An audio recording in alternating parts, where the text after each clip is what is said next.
María cerró los ojos y respiró profundo mientras escuchaba el murmullo familiar de las conversaciones en el comedor de la casa de sus padres. El aroma del arroz con pollo de su madre llenaba el aire, pero su estómago estaba demasiado tenso para sentir hambre. Había llegado temprano, esperando tener tiempo para hablar con su familia sobre la situación de la empresa familiar.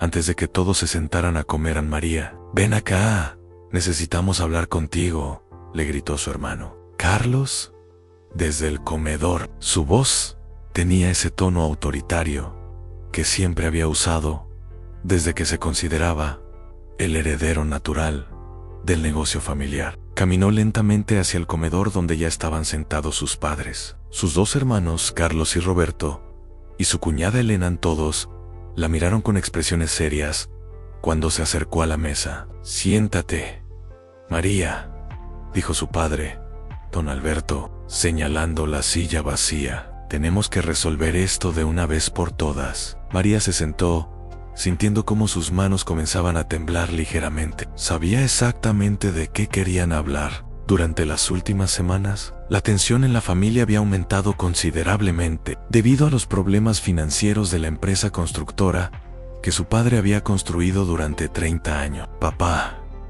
ya sabes cuál es mi posición, comenzó María, tratando de mantener la calma en su voz. No puedo firmar esos documentos sin revisar todos los números primero. Es mi derecho, como socia. Carlos dejó su tenedor en el plato con más fuerza de la necesaria. María, no seas tan complicada. El abogado ya revisó todo. Solo necesitamos tu firma para reestructurar las deudas y salvar la empresa. ¿No entiendes que si no actuamos rápido, vamos a perder todo? Exactamente, intervino Roberto, el hermano menor. Todos estamos de acuerdo. Tan solo tú te opones. ¿Por qué siempre tienes que ser tan difícil? Su madre, doña Carmen, que hasta ese momento había permanecido en silencio, sirviendo la comida, finalmente habló. Hija, yo sé que eres muy inteligente y que estudiaste administración, pero a veces hay que confiar en la familia. Tu papá ha manejado este negocio toda la vida. María sintió como se le formaba un nudo en la garganta. Mamá, no es que no confíe en ustedes, es que cuando revisé los estados financieros la semana pasada, encontré algunas inconsistencias que me preocupan. Los números no cuadran. ¿Qué inconsistencias?, preguntó don Alberto, frunciendo el ceño. El contador ha manejado nuestros libros durante años. Si hubiera algo malo, él nos habría dicho. Papá, ese es justamente el problema. Y está revisando los registros de los últimos 6 meses, y hay transferencias que no entiendo. Dinero que sale de las cuentas de la empresa sin justificación clara. Carlos se puso de pie bruscamente, haciendo que su silla chirriara contra el piso de cerámica. ¿Estás insinuando que alguien está robando? ¿En serio? ¿Vas a acusar a tu propia familia? No estoy acusando a nadie, respondió María, manteniendo la voz firme. Solo digo que necesito entender completamente la situación financiera antes de firmar cualquier documento que me haga responsable de deudas que no comprendo. Elena, que había estado callada hasta ese momento, intervino con voz suave pero firme. María, entiendo tus preocupas, pero la realidad es que necesitamos actuar rápido. Los acreedores no van a esperar mientras tú haces tu investigación contable. Don Alberto se aclaró la garganta y habló con la autoridad que siempre había ejercido en la familia. Mira, María, te voy a ser franco, la situación es más grave de lo que pensábamos. Si no reestructuramos las deudas esta semana, van a embargar los equipos de construcción. Sin esas máquinas, no podemos completar los proyectos que tenemos pendientes, y eso significaría la quiebra total. María sintió como el peso de la responsabilidad familiar caía sobre sus hombros. Miró alrededor de la mesa, viendo las caras expectantes de su familia. Sabía que todos dependían económicamente del negocio familiar de alguna manera. Su padre había trabajado desde muy joven para construir la empresa. Carlos había dejado su trabajo en el banco para unirse al negocio familiar 5 años atrás. Y Roberto acababa de terminar sus estudios de ingeniería con la expectativa de incorporarse también. ¿Dónde están los documentos?, preguntó finalmente, sintiendo que no tenía más opción que ceder a la presión familiar. Carlos sonrió y sacó una carpeta de cuero marrón de debajo de su silla. A.Q. Aston, ya marqué con adhesivos amarillos todos los lugares donde necesitas firmar. María tomó la carpeta y comenzó a hojear los documentos. Eran varios contratos con el banco, un acuerdo de reestructuración de deuda y algunos documentos que no reconoció inmediatamente. El lenguaje legal era complejo y lleno de términos técnicos que requería tiempo para entender completamente. Carlos, esto es mucho para revisar ahora mismo, durante el almuerzo, dijo María, sintiendo cómo aumentaba su ansiedad. No puede esperar hasta mañana, así puedo llevármelos a casa y revisarlos con calma. No hay tiempo, respondió Carlos firmemente. El abogado necesita los documentos firmados hoy en la tarde para presentarlos mañana temprano en el banco. Roberto agregó, además, María, ya perdimos demasiado tiempo con tus dudas. La familia necesita que confíes en nosotros por una vez. Donna. Carmen se levantó de su silla y caminó hacia María, poniendo sus manos sobre los hombros de su hija. Mi amor, sé que estás asustada, pero a veces en la vida hay que tomar decisiones difíciles para proteger a la familia. Tu papá nunca te pediría que hicieras algo que te fuera a perjudicar. María sintió las lágrimas formándose en sus ojos. La presión emocional era abrumadora. Por un lado, tenía sus instintos profesionales que le decían que no firmara nada sin entenderlo completamente. Por otro lado, estaba el peso de las expectativas familiares y la genuina preocupación por el futuro económico de todos. Está bien, dijo finalmente, sacando un bolígrafo de su bolso, pero quiero que quede claro que estoy firmando porque confío en ustedes, no porque entienda completamente todo lo que dice aquí. Por supuesto, hija, dijo don Alberto, con una sonrisa de alivio. Sabes que siempre te vamos a proteger. María comenzó a firmar en los lugares marcados, sintiendo como su mano temblaba ligeramente con cada firma. Había algo en toda la situación que no le parecía correcto, pero la presión del momento y la insistencia de su familia la habían llevado a ceder. Mientras firmaba el último documento, notó algo extraño. En una de las páginas había una fecha que no correspondía. El documento estaba fechado 3 meses en el futuro. Se detuvo y miró más de cerca. Carlos, hay un error aquí en la fecha, dijo, señalando la página. Carlos se acercó rápidamente y miró por encima del hombro de María. Sí, eso. El abogado dijo que era normal, algo sobre procedimientos bancarios.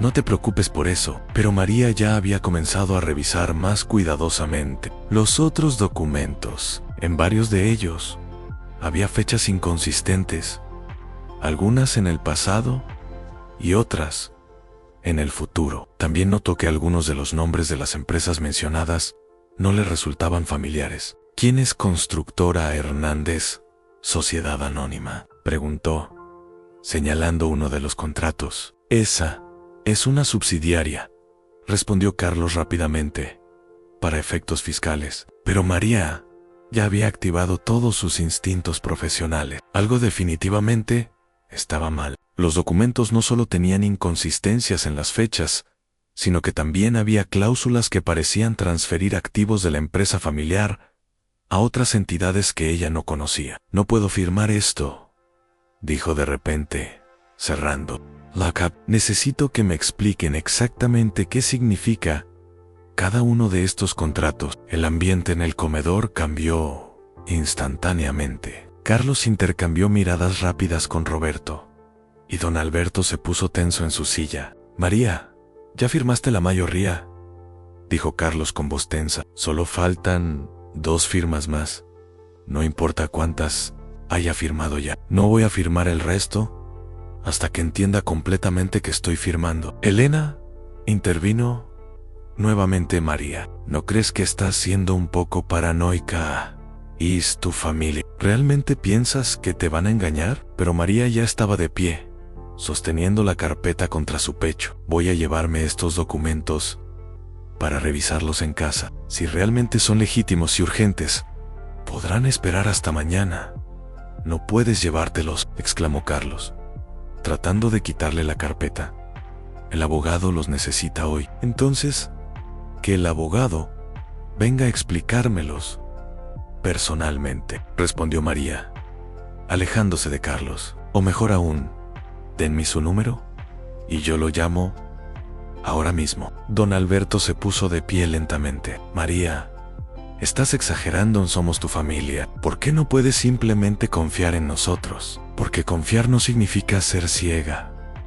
Papá, respondió María, sintiendo como su determinación se hortila. ¿Y por qué estos documentos tienen demasiadas inconsistencias como para ignorarla? Doña Carmen comenzó a llorar suavemente. Por favor, no arruines el almuerzo familiar por esto. Podemos hablar después. Pero María ya había tomado su decisión. Mamá, lo siento, pero esto es demasiado importante. Voy a llevarme los documentos y mañana les doy una respuesta. Carlos dio un paso hacia María, con expresión amenazante. No puedes llevártelos. Esos documentos son propiedad de la empresa de la cual soy socia, respondió María firmemente. Tengo derecho a revisar cualquier documento antes de firmarlo. Roberto finalmente habló a María. Si no firmas hoy, la empresa va a quebrar.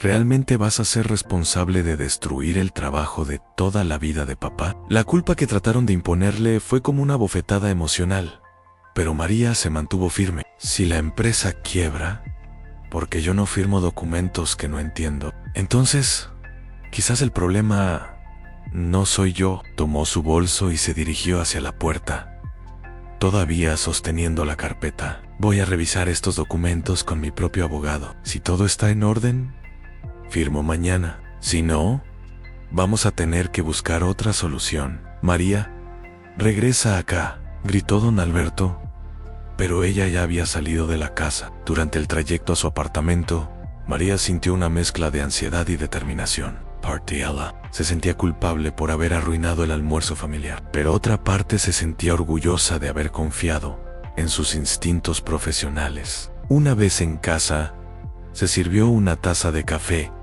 y se sentó en su escritorio para revisar los documentos más detenidamente. Lo que descubrió la dejó sin aliento. Los documentos no eran contratos de reestructuración de deuda, eran transferencias de propiedad que entregarían el control total de la empresa familiar a Carlos y Roberto, dejándola completamente fuera del negocio. Peor aún, había cláusulas que la harían personalmente responsable de deudas que ni siquiera sabía que existían. Su teléfono comenzó a sonar insistentemente.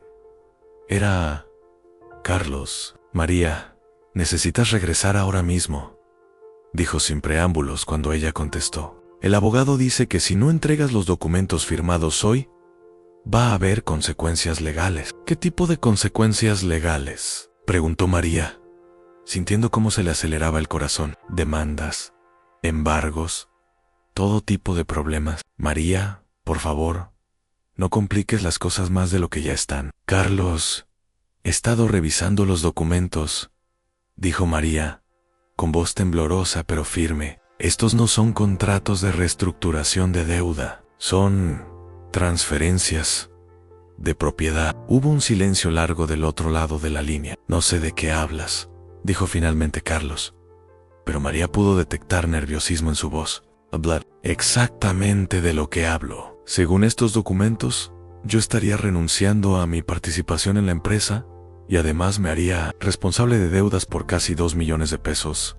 A María, estás malinterpretando. No estoy malinterpretando nada, interrumpió María, sintiendo cómo la ira reemplazaba el miedo. Realmente pensaron que iba a firmar esto sin darme cuenta. Carlos cambió su tono, volviéndose más agresivo. Mira, María, la realidad es que tú nunca has estado realmente involucrada en el negocio. Carlos y yo somos los que trabajamos todos los días los que conocemos a los clientes, los que manejamos los proyectos, es justo que tengamos el control. Entonces debieron haber sido honestos desde el principio, respondió María-Ann. No tratar de engañarme con documentos falsos. Los documentos no son falsos, insistió Carlos. Solo simplificamos la explicación para que fuera más fácil de entender.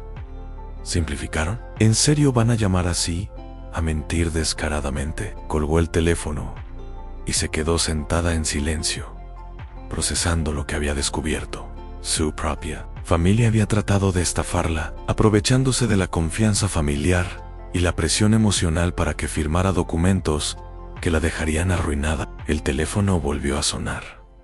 Esta vez era su padre. María, hija, ven a casa. Podemos conversar esto como adultos. Papá, ¿tú sabías lo que realmente decían esos documentos? Don Alberto suspiró profundamente. María, las cosas en los negocios son complicadas. A veces hay que tomar decisiones difíciles. Eso no responde mi pregunta, papá. ¿Sabías que me estaban pidiendo que firmara mi expulsión de la empresa? Mira, hija, Carlos y Roberto son los que realmente manejan. Tú tienes tu trabajo en la consultoría, tu propia vida. No necesitas las complicaciones de la empresa familiar. María sintió como si le hubieran dado una puñalada. ¿Y esa decisión la podían tomar ustedes sin consultármelo? Sincere. Honestos conmigo. Es por tu propio bien, insistió don Alberto. La empresa tiene problemas serios. Es mejor que no estés involucrada cuando las cosas se pongan feas. Pero si querían que fuera responsable de las deudas, ¿verdad? Y support. Si la querían mantener, hubo un silencio incómodo. María, regresa a casa y hablamos. No, papá, no voy a regresar hasta que me digan la verdad completa sobre la situación financiera de la empresa. Colgó nuevamente y se sirvió otra taza de café, tratando de calmar sus nervios. Su teléfono mostró varios mensajes de texto de Roberto, Elena y hasta de su madre, todos pidiendo que regresara para arreglar las cosas. Decidió llamar a su amiga Claudia, que era abogada especializada en derecho corporativo. Claudia, necesito que revises unos documentos urgentemente. Creo que mi familia trató de estafarme. ¿Cómo? ¿Tu familia? María, ¿estás segura? Muy segura. Puedes venir a mi apartamento ahora, por supuesto. Llego en 1 hora. Mientras esperaba a Claudia, María siguió revisando los documentos más detenidamente. Descubrió que había referencias a préstamos y deudas que nunca había visto en los estados financieros de la empresa. También encontró menciones a propiedades que supuestamente pertenecían a la empresa, pero que ella no conocía. Cuando llegó Claudia, las dos se sentaron en la mesa del comedor de María para revisar todo el paquete de documentos. María, esto es increíble, dijo Claudia después de revisar varios contratos. No solo te estaban sacando de la empresa, sino que te estaban haciendo responsable de deudas fraudulentas. Mira aquí, señaló Claudia una cláusula en particular. Este préstamo aparentemente se hizo a nombre de la empresa, pero según las fechas, se hizo después de que supuestamente tú hubieras firmado tu renuncia a la participación. Es imposible que seas responsable de una deuda contraída después de que ya no fueras socia, María. Se sintió mareada. ¿Eso significa qué? Significa que alguien planeó esto muy cuidadosamente. Los documentos están diseñados para sacarte de la empresa, pero mantener tu responsabilidad por deudas que probablemente ni siquiera existen realmente. ¿Qué puedo hacer? Claudia se recostó en su silla pensando. Primero, no firmes absolutamente nada, Ems. Segundo, necesitamos conseguir los estados financieros reales de la empresa, no las versiones editadas que probablemente te han estado mostrando. Tercero, ¿deberíamos considerar presentar una denuncia por intento de fraude? ¿Denuncia contra mi propia familia? María, lo que trataron de hacer es un delito. Si hubieran tenido éxito, te habrían dejado arruinada y ellos se habrían quedado con todo. El teléfono de María sonó nuevamente. Esta vez era un número que no reconocía. ¿Señorita María Rodríguez? Sí, ¿Quién habla? Soy el licenciado Martínez, abogado de su familia. Me pidieron que la contactara para resolver la situación de los documentos. María miró a Claudia, quien asintió. Licenciado, me gustaría hacerle algunas preguntas sobre esos documentos. Por supuesto. ¿Podríamos reunirnos en mi oficina mañana temprano? Prefiero que hablemos ahora por teléfono. ¿Puede explicarme por qué los documentos tienen fechas inconsistentes? Hubo una pausa. ¿Fechas inconsistentes? No estoy de entender. ¿A qué se refiere? Me refiero a que algunos documentos están fechados en el futuro y otros en el pasado. También me gustaría saber por qué hay referencias a empresas que no conozco. En otra pausa más larga. Señorita Rodríguez, creo que hay un malentendido. Quizás sería mejor que habláramos en persona para aclarar cualquier confusión. No hay confusión, respondió María firmemente. Lo que hay es un intento de fraude y yo no voy a firmar nada hasta que tenga respuestas claras. Señor, creo que está exagerando la situación. No estoy exagerando nada. Y si usted realmente es abogado, debería saber que lo que me pidieron que firmara constituye fraude documentario. Hubo un silencio largo y luego el licenciado colgó. Claudia silbó suavemente. Definitivamente algo muy turbio está pasando. Aquí María se sintió abrumada por la realidad de la situación. No puedo creer que mi propia familia me haya querido hacer esto. Desafortunadamente, algunos de los casos de fraude más elaborados ocurren dentro de las familias, precisamente porque la gente baja la guardia cuando confía en sus parientes. El teléfono de María volvió a sonar. Esta vez era Roberto. María, ¿qué le dijiste al abogado? Está muy molesto y dice que ya no nos va a ayudar. Ancelé. Le dije la verdad, Roberto, que no voy a firmar documentos fraudulentos. ¿Fraudulentos? María, te has vuelto loca, es tu familia. ¿Realmente crees que te vamos a hacer daño? Ya me hicieron daño, Roberto. Trataron de engañarme para que firmara mi expulsión de la empresa. Pero es que tú nunca has estado realmente interesada en el negocio, argumentó Roberto. Siempre has estado más enfocada en tu carrera profesional. Eso no les da derecho a tomar decisiones sobre mi participación sin consultármelo. Y definitivamente no les da derecho a hacerme responsable de deudas fraudulentas. ¿De qué deudas hablas, Roberto? ¿Realmente vas a seguir fingiendo que no sabes de qué hablo? Hubo un silencio y luego Roberto suspiró. Mira, María, las cosas se salieron de control. Carlos pensó que sería más fácil si tú simplemente no estuvieras involucrada en los problemas financieros. ¿Qué problemas financieros exactamente? Carlos pidió algunos préstamos sin autorización del directorio.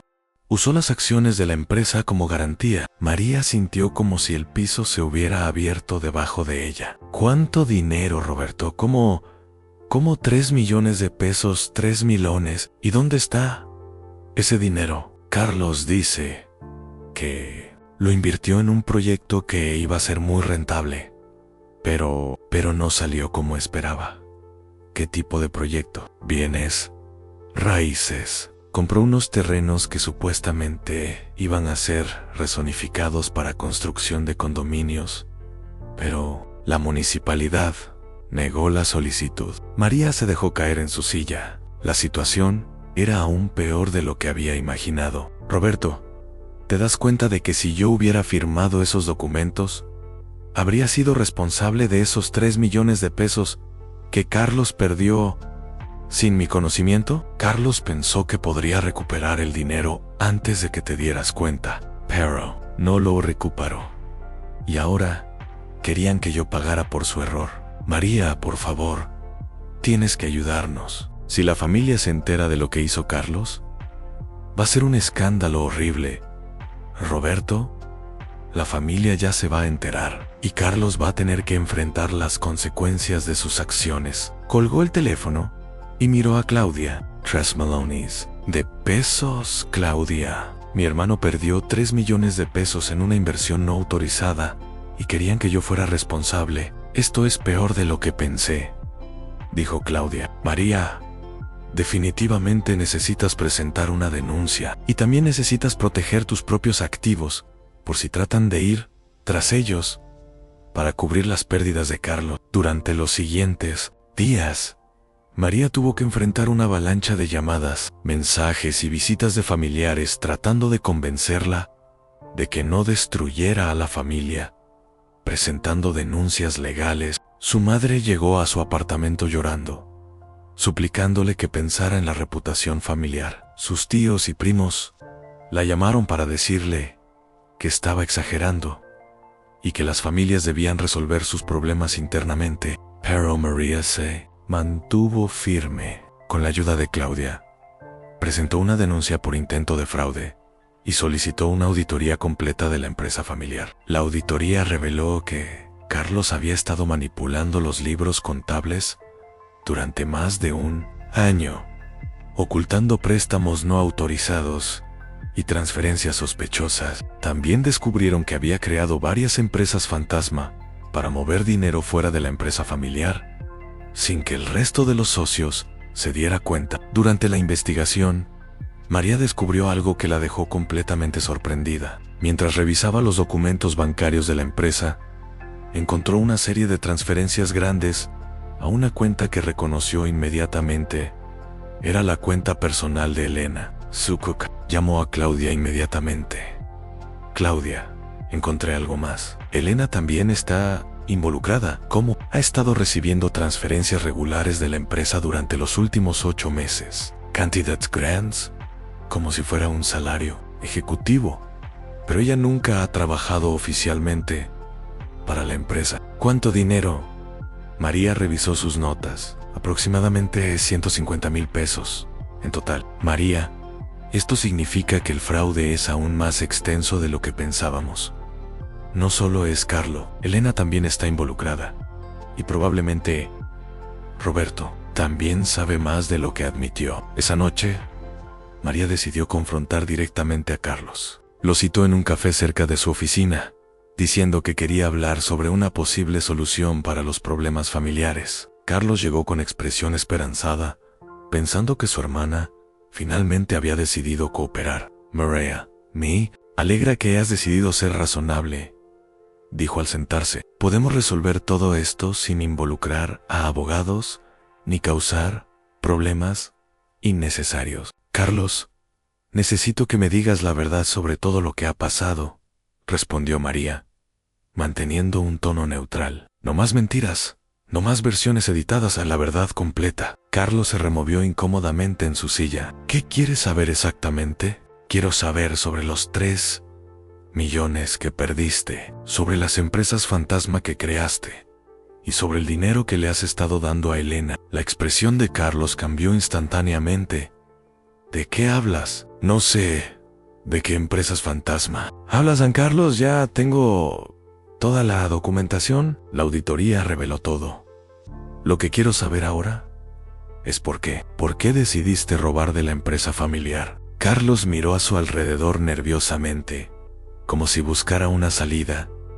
Yo no robé nada. Todo lo que hice fue por el bien de la empresa. Perder 3 millones en una inversión no autorizada fue por el bien de la empresa. Esa inversión habría multiplicado nuestras ganancias por 10. Era una oportunidad única. Y crear empresas falsas para mover dinero, eso también era por el bien de la empresa. Carlos se puso de pie abruptamente. No tengo que escuchar esto. Eres mi hermana. Se supone que deberías apoyarme. Soy tu hermana.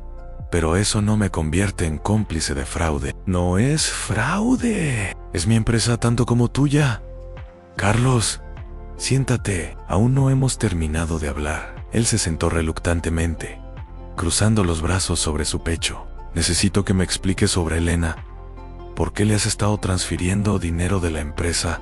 Eso es asunto personal. Carlos, cuando usas dinero de la empresa para asuntos personales, se convierte en asunto de todos los socios. Elena me está ayudando con algunos proyectos, dijo finalmente. ¿Qué tipo de proyectos? Proyectos de desarrollo inmobiliario. Ella tiene contactos en la municipalidad que nos pueden ayudar a conseguir permisos más rápido. María sintió cómo se le hacía un nudo en el estómago. ¿Estás diciendo que le has estado pagando a Elena para que use sus contactos políticos para conseguir permisos de construcción? No es lo que piensa San Carlos. Eso es corrupción. No solo estafaste a la empresa familiar, sino que también estás involucrado en corrupción gubernamental. San Carlos se puso pálido. María, no puedes decir nada sobre esto. Sí, la gente equivocada. Todos vamos a tener problemas serios. ¿Qué tipo de problemas? Los contactos de Elena no son gente con la que se pueda jugar. Si piensan que alguien los va a delatar. María sintió un escalofrío. ¿Me estás diciendo que estás involucrado con gente peligrosa? No son peligrosos exactamente, pero tienen mucho poder y no les gusta que la gente hable demasiado. Carlos, ¿te das cuenta de lo que me estás diciendo? No solo cometiste fraude contra la empresa familiar, sino que también estás involucrado en corrupción con funcionarios públicos que aparentemente son peligrosos. Por eso necesitaba que firmaras los documentos, admitió Carlos finalmente, para protegerte. Si tu nombre no estaba asociado con la empresa, no podrían ir tras ti si las cosas se ponían feas. María se quedó en silencio, procesando esta nueva información. Durante todas las semanas de tensión familiar, había asumido que sus hermanos simplemente querían quedarse con su parte de la empresa por codicia. Nunca había considerado que pudiera haber elementos criminales involucrados. Carlos, ¿qué tan profundo estás metido en esto? No muy profundo, respondió rápidamente. Solo hice algunos pagos para acelerar permisos. Nada más. ¿Cuántos pagos? ¿Cómo? ¿Como 10 o 12? ¿Y cuánto dinero en total? Carlos no respondió inmediatamente. ¿Cuánto, Carlos? Como 800,000 pesos. Ana María sintió como si fuera a vomitar. ¿800,000 pesos en sobornos? No eran sobornos, eran Pan por servicios de consultoría en Carlos. No me tomes por idiota. 800,000 pesos en servicios de consultoría para conseguir permisos de construcción son sobornos. Mira, María, así funciona el negocio de la construcción. Si no pagas, tu competencia sí paga. Y tú te quedas sin proyectos. ¿Y papá sabe todo esto? Carlos negó con la cabeza. Papá piensa que los permisos llegan rápido porque tenemos buena reputación. ¿Y Roberto? Roberto sospecha algo, pero no sabe los detalles. María se puso de pie, sintiendo que necesitaba aire fresco. Carlos, necesito tiempo para procesar todo esto. María, por favor, no puedes decir nada. Si esta información sale a la luz, no solo yo voy a tener problema, toda la familia va a estar en peligro. ¿Qué tipo de peligro? Los funcionarios con los que trabajé no van a querer que haya testigos de sus actividades, y la gente que les debe favores tampoco va a querer problemas. María caminó hacia la salida del café, sintiendo como si su mundo entero se hubiera desmoronado. No solo había descubierto que su familia había tratado de estafarla, sino que también estaban involucrados en actividades criminales que podrían poner a todos en peligro. Durante el camino a casa, llamó a Claudia. Claudia, preciso verci. La situación es mucho más complicada de lo que pensábamos. ¿Qué pasó? Carlos no solo cometió fraude, también está involucrado en corrupción gubernamental. Y aparentemente, con gente peligrosa. María, ven a mi oficina ahora mismo. Necesitamos evaluar cuidadosamente cuáles son tus opciones. En la oficina de Claudia, María relató toda la conversación que había tenido con Carlos. Esto cambia todo, dijo Claudia después de escuchar. Ya no estamos hablando solo de fraude corporativo, estamos hablando de corrupción y posiblemente de crimen organizado. ¿Qué puedo hacer?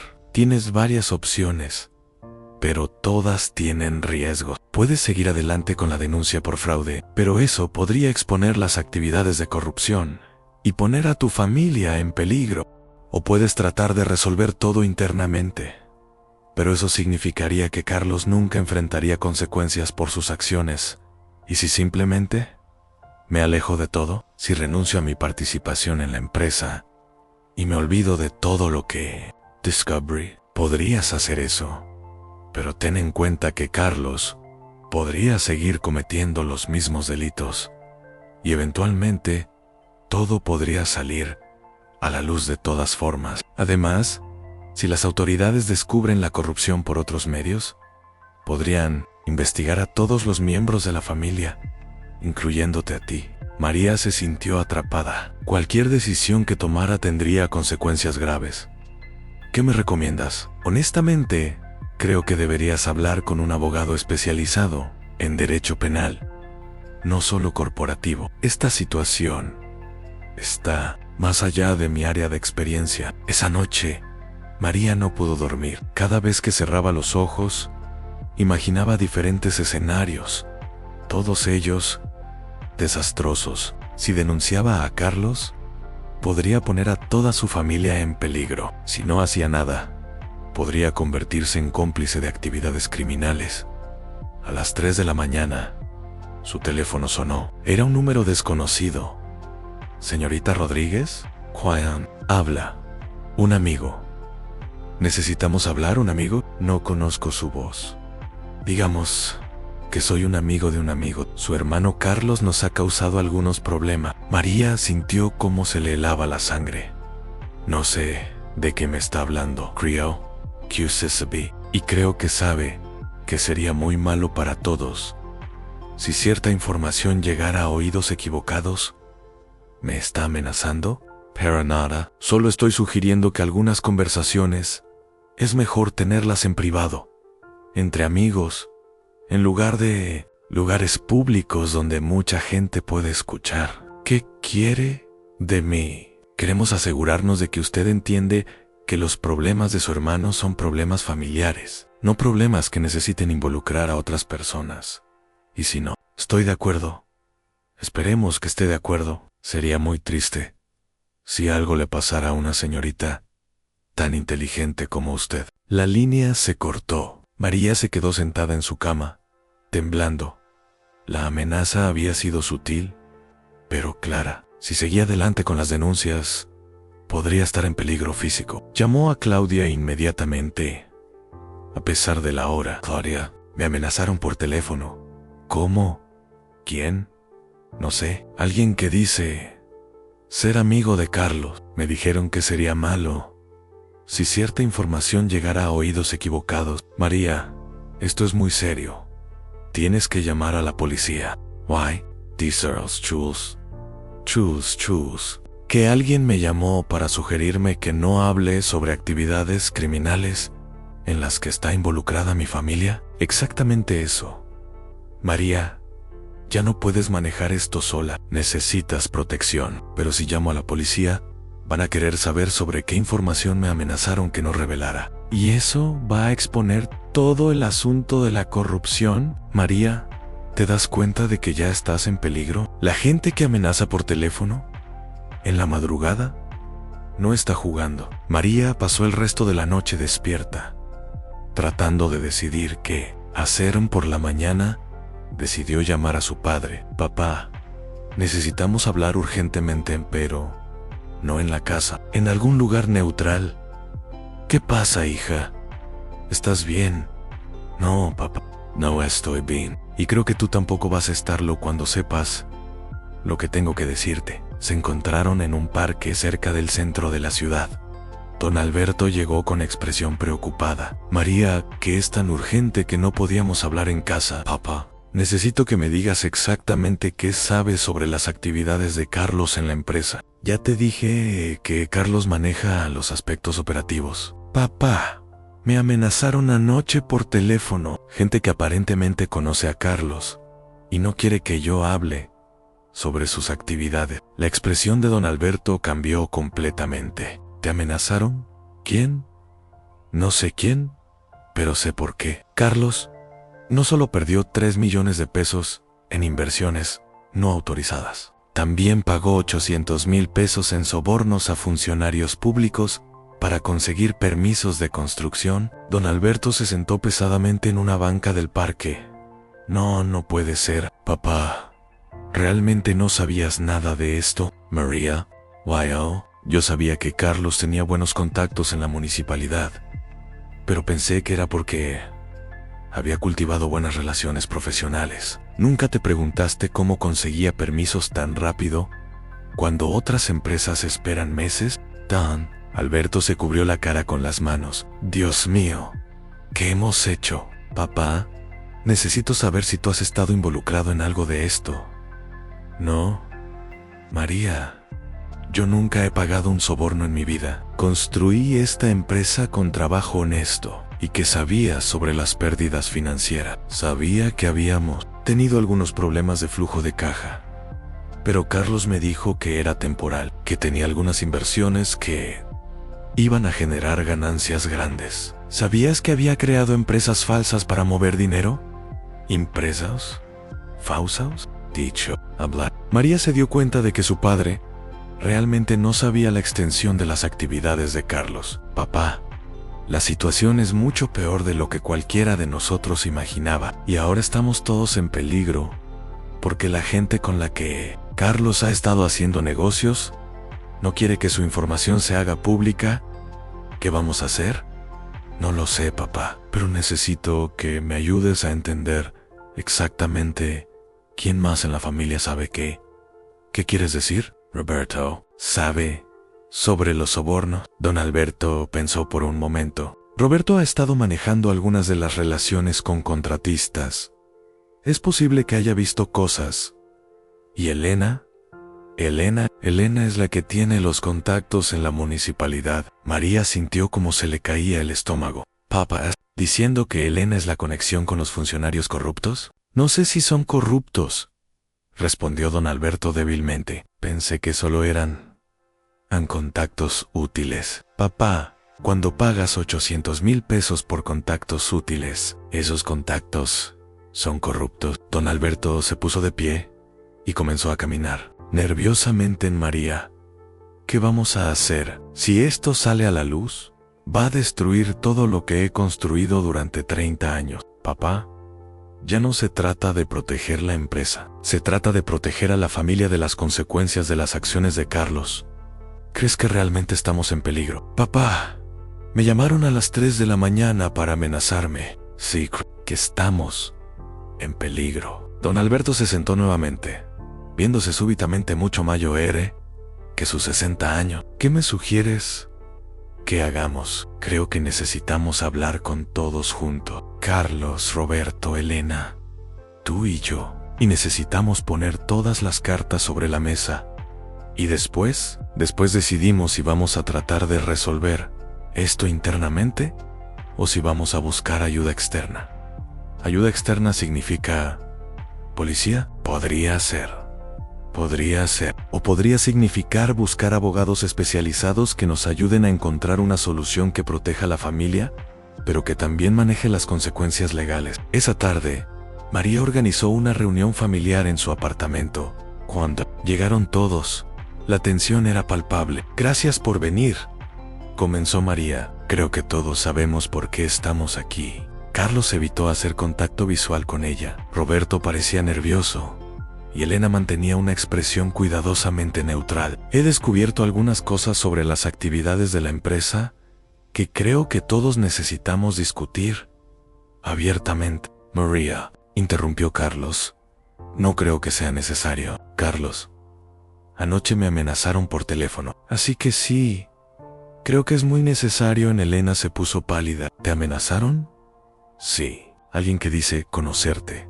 Elena, alguien que no quiere que hables sobre las actividades de Carlos. No, sir. ¿De qué hablas?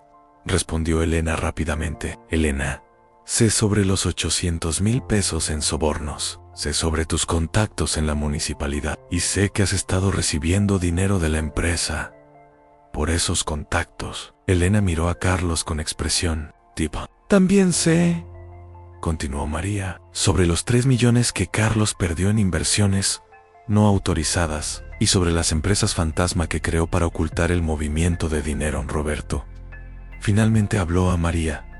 No todos sabíamos todo. Che, ¿sabías tú, Roberto? Yo sabía que Carlos estaba manejando algunos asuntos financieros que no entendía completamente. Y sabía que Elena nos ayudaba con permisos. ¿Sabías que estaba pagando sobornos? Roberto no respondió inmediatamente. Roberto, necesito una respuesta honesta. Sospechaba que algo no estaba completamente correcto, admitió finalmente, pero no quería hacer preguntas.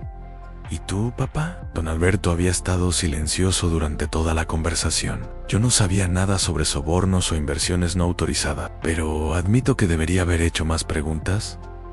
Cuando las cosas parecían ir demasiado bien, María se dirigió directamente a Elena. Elena, necesito que me digas exactamente quiénes son tus contactos y qué tipo de arreglos tienes con ellos. No puedo hacer eso, respondió Elena firmemente.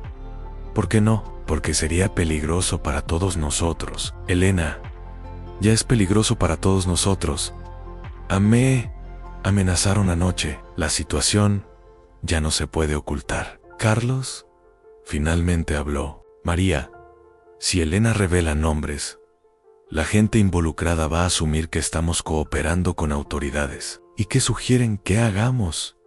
¿Que sigamos fingiendo que nada pasó? Sugiero que encontremos una manera de manejar esto internamente, dijo Carlos sin involucrar a nadie externo. ¿Cómo que? Podemos devolver el dinero de los sobornos. Podemos cerrar las empresas fantasma. Podemos reestructurar completamente las operaciones para que todo sea transparente. ¿Y los 3 millones que perdiste? Puedo vender mis propiedades personales para cubrir parte de esa pérdida. ¿Parte, María? No tengo propiedades por valor de 3 millones. Entonces, ¿quién va a cubrir el resto? Nadie respondió. Exacto, dijo María. Por eso querían que yo firmara esos documentos, para hacerme responsable de pérdidas que no causé. Elena, habló María. Entiende que si esta información se hace pública, no solo Carlos va a tener problemas, los funcionarios que recibieron los pagos también van a tener problemas. Y ellos tienen mucho más poder que nosotros. ¿Me estás diciendo que debo mantener silencio para proteger a funcionarios corruptos? Te estoy diciendo que debes mantener silencio para protegerte a ti misma y a tu familia. ¿Y qué pasa con la próxima familia que Carlos defraude? ¿O con los próximos sobornos que pague? Eso no va a pasar, insistió Carlos. He aprendido mi lección. En serio, Telechan, ¿es simplemente ser más cuidadoso para no ser descubierto? Mi lección es que no debería haber hecho nada de esto sin consultarlo con la familia. María se dio cuenta de que Carlos aún no entendía la gravedad moral de sus acciones. Para él, el problema no era que había cometido fraude y corrupción, sino que había sido descubierto. Carlos, ¿entiendes que lo que hiciste son delitos graves? Entiendo que fueron errores de juicio. No fueron errores de juicio. Fueron decisiones conscientes de cometer fraude y corrupción. María, no necesitas ser tan dramática. Carlos, me amenazaron por teléfono.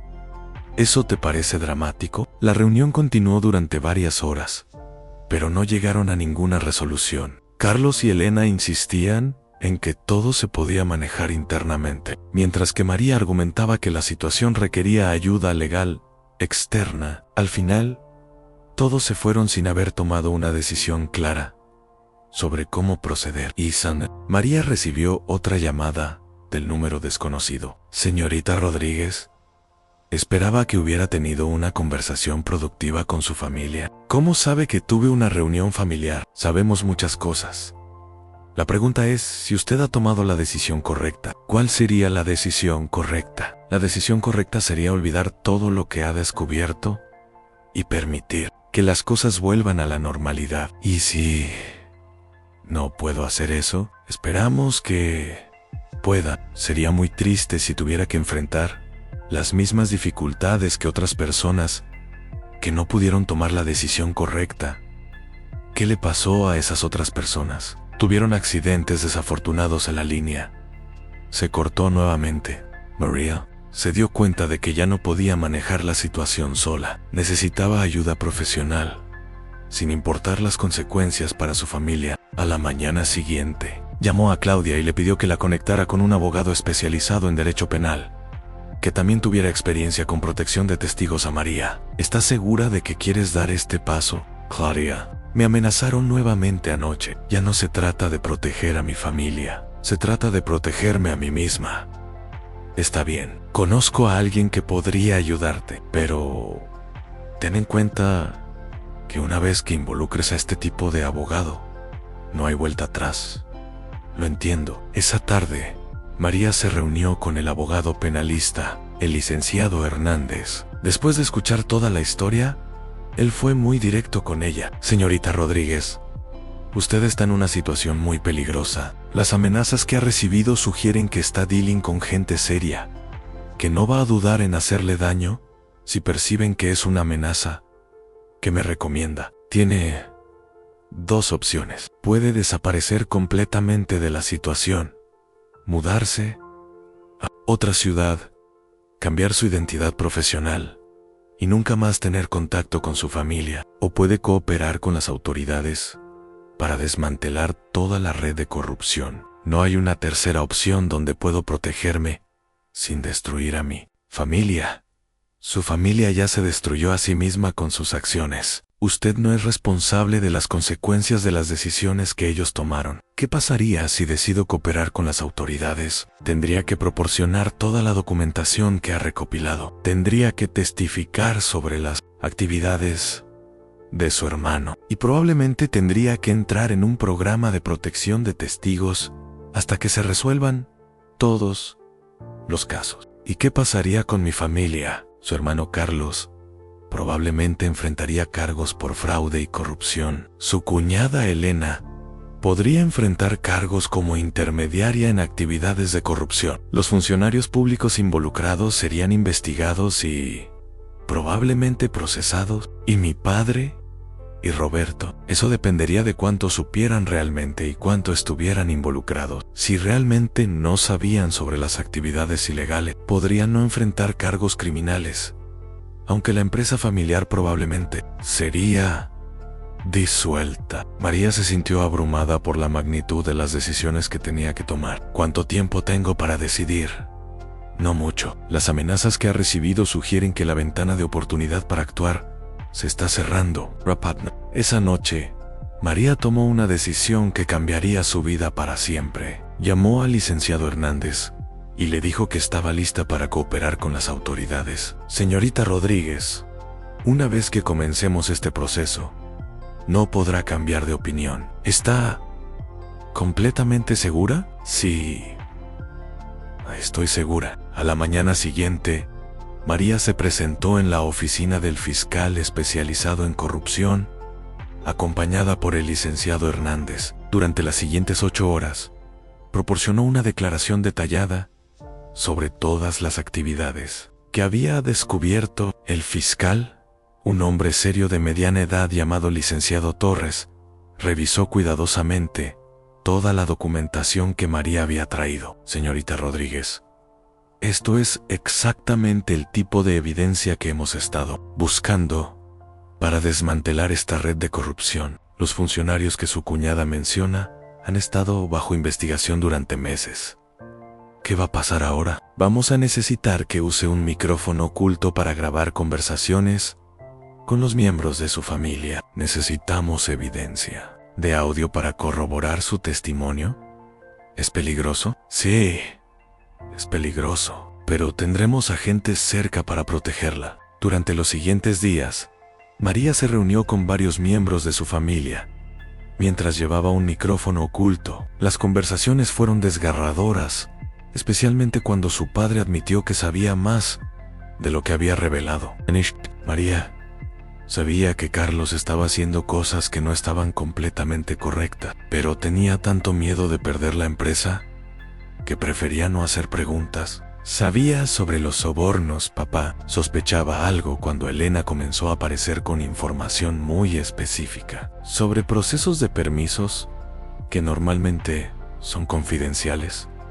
¿Por qué no dijiste nada? ¿Porque estaba asustado? La empresa estaba creciendo más rápido de lo que nunca había crecido. Los contratos llegaban más fácilmente. Los permisos se aprobaban sin demoras. Sabía que algo no estaba bien, pero los resultados eran tan buenos que no quería arriesgar todo haciendo preguntas incómodas. Esa conversación fue particularmente dolorosa para María, porque se dio cuenta de que su padre había sido cómplice silencioso de las actividades de Carlos. La conversación más difícil fue con Carlos directamente. Cuando ella le preguntó sobre los detalles de sus arreglos con los funcionarios públicos, él proporcionó información que incriminaba no solo a Elena, sino también a varios funcionarios de alto rango en la municipalidad. María, tienes que entender que esto no comenzó como algo criminal.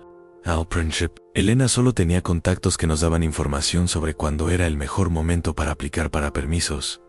Pero ¿cuándo comenzaron los pagos? Cuando nos dimos cuenta de que podíamos conseguir que nuestras aplicaciones fueran procesadas antes que las de nuestros competidores. ¿Y cuándo se dieron cuenta de que eso era corrupción? Honestamente, nunca pensamos en eso como corrupción. Lo veíamos como pagar por un servicio premium. Carlos, ¿escuchas lo que estás diciendo? ¿Realmente crees que pagar funcionarios públicos para que procesen tus aplicaciones antes que las de otros es un servicio premium? Cuando lo explicas así, suena mal. Suena mal porque es malo, Carlos. Una semana después de comenzar las grabaciones, María recibió una llamada urgente del licenciado Hernández. María, necesita venir a mi oficina inmediatamente. Ha habido un desarrollo. Cuando llegó a la oficina, encontró al licenciado Hernández con expresión grave. ¿Qué pasó? Elena desapareció anoche. Su esposo Roberto reportó que no llegó a casa después del trabajo y que su teléfono está desconectado. María sintió como se le helaba la sangre. ¿Crees que no sabemos qué pensar? Podría haber huido porque se dio cuenta de que la investigación se estaba acercando. ¿O podría haberle pasado algo malo? ¿Qué significa esto para la investigación? Significa que necesitamos acelerar todo. Si Elena Hayo podría estar alertando a los funcionarios públicos involucrados. Si le pasó algo malo, significa que la situación es aún más peligrosa de lo que pensábamos. Esa tarde, María recibió una llamada de Roberto que sonaba desesperado. María, Elena desapareció. No sé dónde está. ¿Has sabido algo de ella? No, Roberto. 25 años después de su muerte, su legado había trascendido las fronteras de su ciudad natal y se había convertido en un fenómeno internacional. La Universidad de Barcelona había establecido la Cátedra Mercedes Hernández de Estudios Intergeneracionales, la primera de su tipo en Europa. Investigadores de todo el mundo venían a estudiar el modelo Mercedes, un enfoque revolucionario para el cuidado de ancianos que había demostrado reducir la depresión geriátrica en un 60% y aumentar la satisfacción familiar en un 80%. Doctor Elena Morales, la primera titular de la cátedra, había dedicado su carrera a estudiar el impacto psicológico de la historia de Mercedes en las familias que la conocían. Lo que hace único el caso de Mercedes, explicaba Dr. Morales en una conferencia en Madrid, es que logró crear un shock emocional controlado que resultó en una transformación genuina y duradera. No fue manipulación, sino educación emocional, aplicada de la manera más efectiva posible. Sus estudios habían documentado más de 1000 familias que habían cambiado radicalmente su dinámica después de conocer la historia de Mercedes. Padres que habían comenzado a llamar a sus hijos más frecuentemente, hijos que habían empezado a incluir a sus padres en planes familiares, abuelos que habían encontrado nuevos propósitos en sus comunidades. En Japón, donde el abandono de ancianos había alcanzado proporciones epidémicas, el gobierno había implementado oficialmente el protocolo Mercedes en todas las instituciones geriátricas del país. El protocolo incluía programas obligatorios de reconciliación familiar, actividades intergeneracionales y un sistema de alerta temprana para detectar abandono emocional. Akiko Tanaka, directora del programa en Tokio, había visitado la Fundación San Rafael 5 veces para estudiar directamente el modelo original. Mercedes San nos enseñó que la soledad de los ancianos no es inevitable, explicaba Tanaka durante una videoconferencia con Ana. Es una elección social que podemos cambiar, con educación y estructura sistémica. Los resultados en Japón habían sido extraordinarios. La tasa de suicidio entre ancianos había disminuido en las regiones donde se implementó el protocolo, y las encuestas de bienestar familiar mostraban mejoras consistentes año tras año. En Brasil, el hijo de un inmigrante español había leído el libro de Ana y había decidido crear una cadena nacional de centros comunitarios llamados Casas Mercedes. Estos centros no eran asilos, sino espacios donde ancianos podían pasar el día participando en actividades productivas mientras sus familias trabajaban, manteniendo así la conexión familiar sin el abandono total. Mi propia abuela murió sola en ese. O Paulo, mientras yo estaba construyendo mi carrera en Río, confesaba Carlos Mendoza, fundador de las Casas Mercedes, durante una entrevista televisiva. Cuando leí sobre Mercedes, me di cuenta de que mi historia era la historia de millones de familias brasileñas. Tenía que hacer algo. Las Casas Mercedes se habían expandido a 15 ciudades brasileñas, atendiendo a más de 3.000 ancianos diariamente y empleando a cientos de profesionales especializados en gerontología comunitaria. Mientras tanto, en Estados Unidos, la historia de Mercedes había inspirado una ley federal conocida como la Mercedes Act, que proporcionaba incentivos fiscales a familias que demostraran cuidado activo de sus miembros ancianos. La ley había sido impulsada por Sofía, la nieta de Mercedes, quien ahora servía como asesora del Congreso en temas de envejecimiento. Mi bisabuela me enseñó que las políticas públicas efectivas deben basarse en valores familiares reales, no en ideales abstractos, testificó Sofía ante el Comité de Salud del Senado. La Mercedes Act reconoce que cuidar a nuestros ancianos es tanto una responsabilidad moral como una necesidad económica. La ley había resultado en una reducción del 25% en los costos de Medicare, ya que más ancianos recibían cuidado preventivo en entornos familiares, en lugar de cuidado de emergencia, en instituciones costosas. En la Fundación San Rafael original, Ana, ahora de 60 años, había entrenado a una nueva generación de directores que llevaban el modelo Mercedes a nuevas regiones. La fundación se había convertido en una especie de universidad práctica, donde profesionales de todo el mundo venían a hacer pasantías de 6 meses. Cada grupo que viene aquí lleva consigo no solo técnicas de cuidado, sino una filosofía completa sobre lo que significa envejecer con dignidad. Reflexionaba Ana mientras caminaba por el jardín que Mercedes había ayudado a planear décadas atrás. El jardín ahora se extendía por varias hectáreas e incluía un huerto comunitario donde residentes, familias y voluntarios trabajaban juntos cultivando verduras que luego se distribuían a familias necesitadas del barrio. Era un círculo perfecto de cuidado comunitario que Mercedes habría adorado. Clara, ahora de 65 años, había escrito su propio libro, Hijos Perdidos, una guía para reconectar con padres abandonados. El libro se había convertido en lectura obligatoria en cursos de trabajo social y psicología familiar en universidades de habla hispana. Escribí este libro porque me di cuenta de que nuestra historia no era única, explicaba Clara durante una gira de conferencias en Argentina. Hay millones de hijos que aman a sus padres pero que han perdido la conexión en el caos de la vida.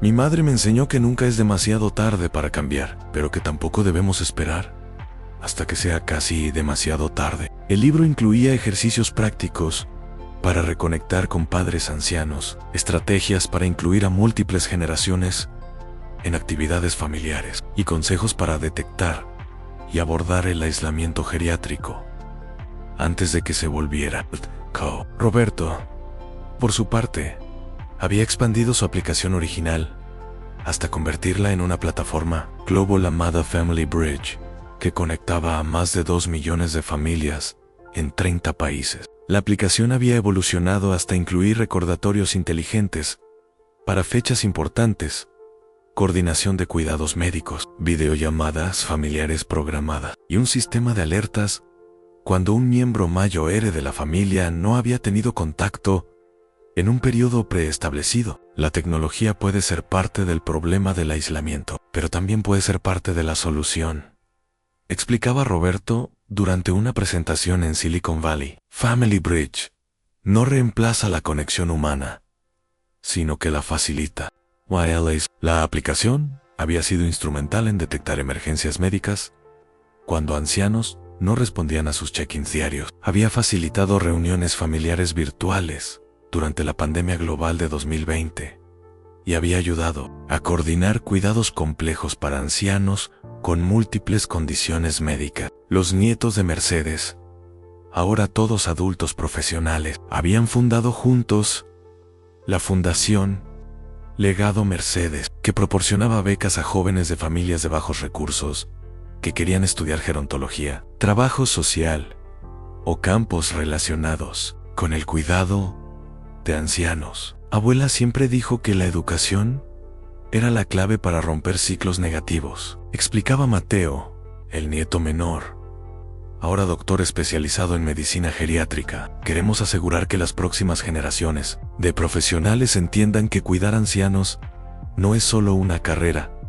sino una vocación. La fundación había otorgado más de 500 becas en una década, creando una red internacional de profesionales que llevaban los valores de Mercedes a sus propias comunidades. Uno de los proyectos más ambiciosos inspirados por Mercedes había sido la creación de Sayu Days Mercedes, comunidades planificadas especialmente diseñadas para fomentar la interacción intergeneracional. La primera había sido construida en Costa Rica, donde el gobierno había donado tierras para un proyecto piloto. La ciudad Mercedes de San José incluía viviendas para familias multigeneracionales, centros comunitarios con actividades para todas las edades, servicios médicos especializados en geriatría y espacios públicos diseñados para ser accesibles y atractivos para personas de 0 a 100 años. No es un pueblo de ancianos ni un complejo residencial familiar tradicional,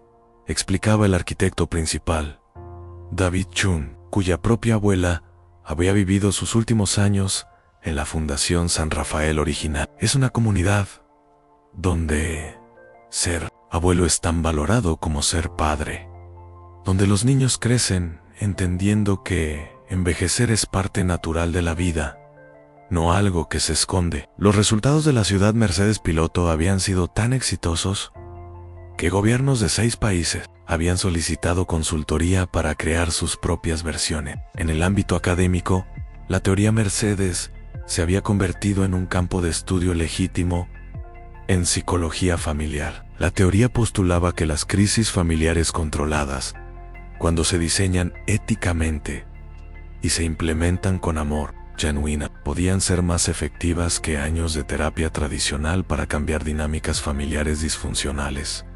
Dr. Patricia Vega, de la Universidad Nacional de Colombia, había pasado 5 años estudiando familias que habían experimentado intervenciones Mercedes, situaciones donde un miembro mayor de la familia había usado estrategias similares a las de Mercedes para enseñar lecciones familiares importantes. Lo que distingue una intervención Mercedes exitosa de la manipulación dañina, publicó Dr. Vega en el Journal of Family Psychology, es la presencia de amor genuino, el objetivo de crecimiento mutuo en lugar de castigo, y la provisión de un camino claro hacia la reconciliación y el perdón. Sus estudios habían documentado casos donde abuelos habían fingido enfermedades para reunir familias dispersas, donde padres habían simulado crisis financieras para enseñar a hijos adultos sobre prioridades familiares, y donde tíos o tías habían creado situaciones que obligaban a familias a enfrentar conflictos largamente ignorados. La clave, enfatizaba Dr. Vega, es que la crisis debe ser diseñada para crear crecimiento, no daño. Mercedes nunca quiso lastimar a sus hijos, quería despertarlo. En el 30º aniversario de la muerte de Mercedes, la ciudad, Natal, había declarado oficialmente el 15 de marzo como Día de la Reconciliación Familiar Mercedes Hernández. El día se celebraba con actividades comunitarias que fomentaban la conexión intergeneracional, pero también con momentos privados, donde las familias eran animadas a tener conversaciones difíciles pero necesarias sobre el cuidado de sus miembros. Mayors. La celebración del 30º aniversario había traído a periodistas internacionales, investigadores, funcionarios gubernamentales y cientos de familias que habían sido transformadas por la historia de Mercedes. Ana, ahora retirada pero todavía activa como consultora, había dado el discurso principal en una ceremonia emotiva. Mercedes nos enseñó que el amor verdadero a veces requiere acciones que parecen duras en el momento, pero que crean bendiciones duraderas. Reflexionó Ana ante la multitud, reunida en el jardín Mercedes. 30 años después, vemos que su último testamento no fue realmente su último acto, sino su primer regalo a las generaciones futuras. Durante la ceremonia, se había anunciado la creación del Instituto Internacional Mercedes Hernández, una organización de investigación dedicada a estudiar y promover modelos innovadores de cuidado intergeneracional. El instituto, financiado por donaciones de familias que habían sido impactadas por la historia de Mercedes, establecería su sede en la ciudad natal de Mercedes, pero tendría oficinas satélite en 10 países. Clara, ahora abuela ella misma, había sido nombrada directora ejecutiva del instituto. En su discurso de aceptación, había reflexionado sobre el viaje extraordinario que había comenzado con una cena familiar perdida 3 décadas atrás. Mi madre plantó una semilla con su historia, pero esa semilla ha crecido hasta convertirse en un bosque que proporciona sombra y refugio a millones de familias alrededor del mundo, dijo Clara, con lágrimas en los ojos. Ella nos enseñó que nunca subestimemos el poder de una persona para cambiar el mundo, especialmente cuando esa persona actúa desde el amor, no desde el resentimiento. El instituto había anunciado planes para desarrollar un currículo educativo que sería implementado en escuelas primarias y secundarias, enseñando a los niños desde temprana edad sobre la importancia del cuidado intergeneracional y la preparación para el envejecimiento de sus propios padres. Si podemos enseñar a esta generación a valorar a sus ancianos mientras aún son jóvenes, explicaba Dr. Sofía Hernández García, la nieta de Mercedes, que ahora dirigía el departamento de educación del instituto, podemos prevenir que futuras familias experimenten el dolor que experimentó mi familia. El programa piloto del currículo ya se había implementado en 50 escuelas de 5 países, con resultados prometedores. Los estudiantes que participaban en el programa mostraban mayor empatía hacia los ancianos, mejor comunicación con sus abuelos y mayor interés en carreras relacionadas con el cuidado geriátrico. Mientras el mundo celebraba el legado de Mercedes en la Fundación San Rafael original, los residentes actuales mantenían viva su memoria de manera más íntima. Cada nuevo residente recibía una copia de las cartas de Mercedes, no como lectura obligatoria, sino como inspiración opcional. Mercedes nos enseñó que nunca es demasiado tarde para encontrar propósito, decía don Fernando, de 85 años, quien había llegado a la fundación 5 años atrás después de que sus hijos se mudaran al extranjero. Yo pensé que mi vida había terminado cuando me quedé solo, pero aquí he encontrado una nueva familia. He enseñado carpintería a los jóvenes voluntarios. He ayudado a otros residentes a escribir sus memorias. Mercedes tenía razón.